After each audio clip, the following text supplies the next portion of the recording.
طبعا ياسر القحطاني من المهاجمين النادرين اللي يملك حاسة لاعب الوسط كيف بيلعب الكورة.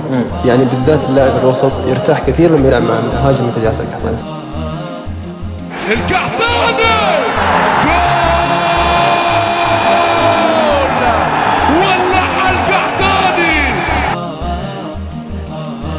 ياهو صحصح شوي درياتنا هنا. القحطاني ما زال يعزف على الألحان من زمان. أقول القحطاني موسيقار زمانك وزماني. القحطاني لتحقيق الأماني. الفنيات لا تموت عند ياسر القاسم. القناص ما زال للسهام بقية وما زال القوس يصيب وما زال القوس يقتل يا ياسر بالراس ولا بالأقدام. القناص يبقى قناص يبقى قناص.